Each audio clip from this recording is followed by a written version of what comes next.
Bonjour tout le monde, bienvenue à la chaîne Immobilier 101 avec Elisa Miot et Christopher Salador, où on partage avec vous trucs, astuces et stratégies gagnantes en immobilier.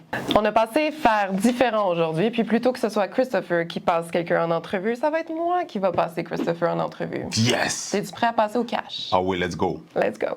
Alors, juste avant d'aller plus loin, si vous désirez vendre, acheter ou investir en immobilier, allez dans la description au bas de la page. Vous allez pouvoir cliquer sur un lien pour réserver une consultation gratuite et sans obligation avec moi ou Élise ou les deux ensemble pour qu'on puisse prendre le temps de répondre à toutes vos questions, vous éclaircir par rapport à votre projet, mais surtout élaborer un plan d'action qui va vous permettre de justement passer au prochain niveau par rapport à l'atteinte de vos objectifs en immobilier.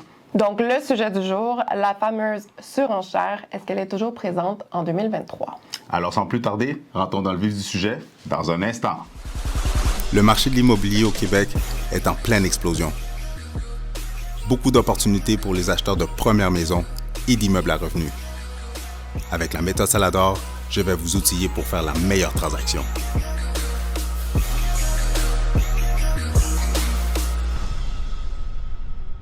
Donc, Christopher, considérant la dernière année qu'on a connue, qu'on a vue avec les taux d'intérêt bas, puis la surenchère pratiquement présente partout, qu'est-ce qui se passe sur le marché en 2023?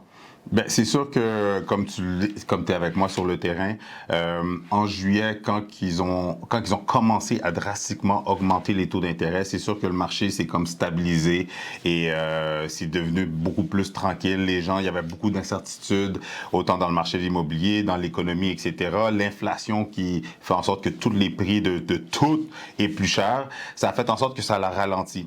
Fast forward en 2023, début 2023, les acheteurs sont quand même très motivés, je pense que tu es d'accord avec moi. On a toujours le même problème. Qui est l'offre et la demande. Parce que, on le vit encore, il y a quand même présentement un petit peu de surenchère. Elle n'est pas aussi folle qu'en 2022, mais n'empêche qu'il y a quand même un petit peu de surenchère. Puis pourquoi? À cause de l'offre et la demande. Il y a beaucoup plus d'acheteurs qui sont motivés, prêts à acheter avec une préautorisation, qui sont prêts à passer à l'action, versus le nombre de propriétés qui rentrent sur le marché ou le nombre de propriétés qui est actuellement sur le marché. Fait que quand que je dis qu'elle est moins folle que comparativement à 2022, c'est qu'en 2022, on pouvait avoir des surenchères de 50, 80, 100 000 en haut du prix demandé, puis on pouvait compétitionner contre 10, 15, 20 personnes des fois. Versus que maintenant, je te dirais qu'on voit plutôt je te dirais 3, 4, gros max dans les alentours de 6 personnes peut-être, mais même, je te dirais des fois 3 personnes seulement, et avec des surenchères de peut-être prix vendu 10, 15 000 en haut du prix demandé. Donc, si je comprends bien, il y a quand même des acheteurs, mais moins qu'en 2022. Mais on a quand même un problème d'inventaire comparativement à 2022. C'est exactement ça. C'est exactement ça. Fait que c'est ça qui fait en sorte que présentement, il y a quand même de la surenchère sur le marché. Mais on va voir, on est quand même dans le début du premier trimestre de 2023. Fait qu'on va voir est-ce que... Techniquement, il faudrait qu'il y ait justement plus de propriétés qui rentrent sur le marché. Il faudrait que les parents, les gens comme nos parents qui ont leur propriété, ça fait des années qu'il faudrait qu'ils se mettent à les vendre. Mais... on les comprend que, ils sont en bonne santé, ils sont autonomes. C'est tout le roulement de propriété qui est slow qui fait en sorte qu'il y a moins d'inventaire, puis autant d'acheteurs prêts à acheter qui fait en sorte que la surenchère est toujours là, malheureusement. Puis justement, pour les vendeurs, c'est quoi la réalité aujourd'hui des vendeurs? Bien, ça reste que c'est un super bon timing pour les vendeurs. Puis je suis sûr, les vendeurs qui nous écoutent, regardez dans votre secteur, il y a combien de propriétés à vendre. Je suis sûr que les gens n'ont pas remarqué, ou peut-être ils l'ont remarqué, mais il y a moins de pancartes dans leur secteur.